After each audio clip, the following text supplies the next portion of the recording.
तो संध्या प्यारे बच्चों, जैसा कि मैं कक्षा 10 के विद्यार्थियों के लिए हिंदी का यह वीडियो लेकर आया हूं, जिसमें प्रथम पाठ महाकवि सूरदास जी हैं। इनके परिचय तथा इनके कुछ पदों की व्याख्या मैं लेकर उपस्थित हुआ हूं। तो छात्र निश्चित रूप से ध्यानपूर्वक इस वीडियो को देखें तथा प्रथम पाठ के कुछ पद इनकी व्याख्या मैं अभी कुछ देर में करूंगा, तो उनकी व्याख्या ध्यानपूर्वक वो समझने का प्रयास करें। तो महाकवि सूरदास, जैसा कि आप जानते हैं कि भक्ति काल के दो शाखाएं हैं, सगुण भक्ति शाखा और निर्गुण भक्ति शाखा। तो सगुण भक्ति शाखा के भी दो भाग हैं, जिसमें रामाश्रयी और कृष्णाश्रयी। तो कृष्णाश्रयी काव्य धारा के प्रवर्तक माने जाते हैं महाकवि सूरदास जी। ये अष्टछाप कवियों में से एक हैं, कह सकते हैं ये अष्टछाप कवियों में अग्रगण्य हैं। तो महाकवि सूरदास जी के जीवन वृत्त से जुड़ी कुछ पंक्तियां मैं आपको उपलब्ध करा रहा हूं। तो हिंदी जग के सूर सूर के जन्म काल का किसको ज्ञान, 1535 के लगभग करते हैं बुध जन अनुमान। जन्म स्थान रेणुका भूमि, वास किया मथुरा नगरी, भरा सूर सागर उड़ेल कर 1.25 लाख पद रस गगरी। दीक्षा से वल्लभाचार्य के गाया बाल कृष्ण कीर्तन, हिंदी जग के सूर सूर हैं अन्य कवि सब तारागण। तो इस प्रकार से इन पंक्तियों में महाकवि सूरदास जी का जीवन वृत्तांत वर्णित है। महाकवि सूरदास जी की रचनाओं में सूरसागर, सूरसारावली और साहित्य लहरी इनकी रचनाएं हैं। तो निश्चित रूप से आपके कोर्स में जो पद रखे गए हैं, इसकी चर्चा मैं अब करूंगा। तो आप प्रथम पद इनका देखें।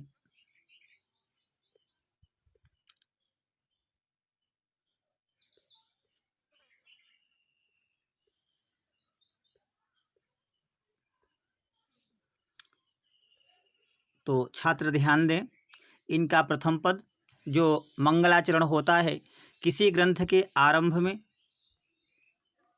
ईश्वर की उपासना की जाती है, वंदना की जाती है, और इसी मंगलाचरण को नांदी पाठ भी कहा जाता है।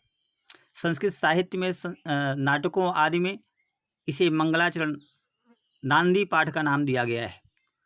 तो देखिए, इस मंगलाचरण में महाकवि सूरदास जी ने अपने आराध्य भगवान श्री कृष्ण को की वंदना की है। तो आप प्रसंग बना सकते हैं।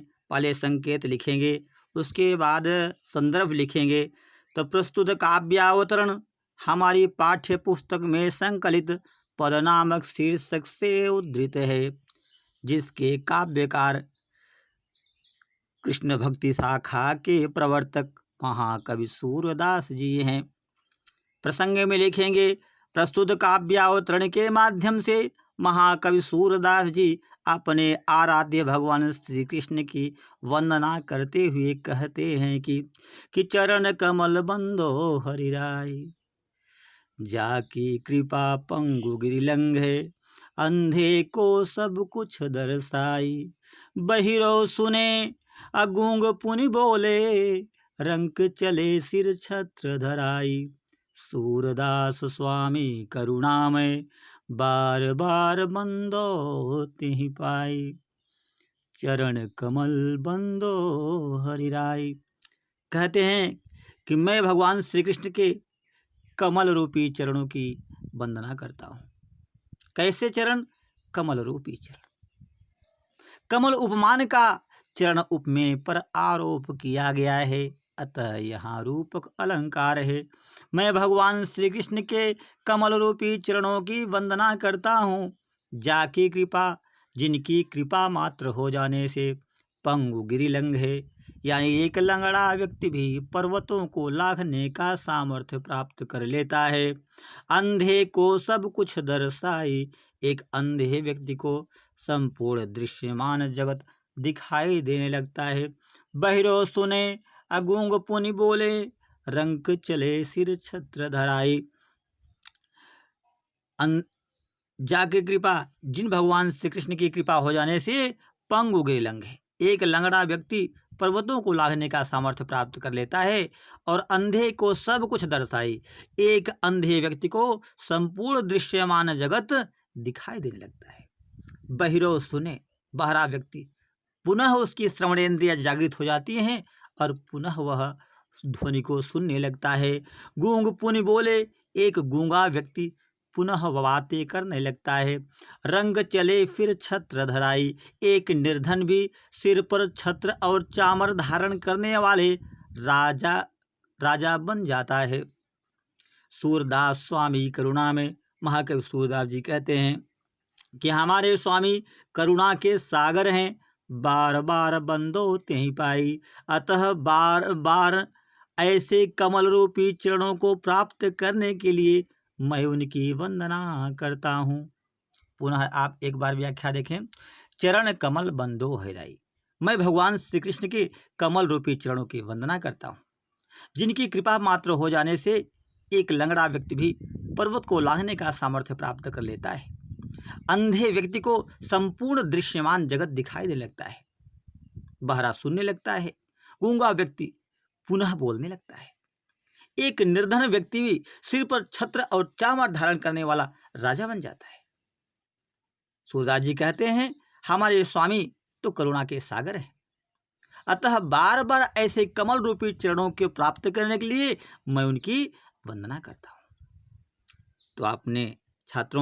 तो आपने यहाँ पर देखा कि निश्चित रूप से इसमें भाषा कौन सी है?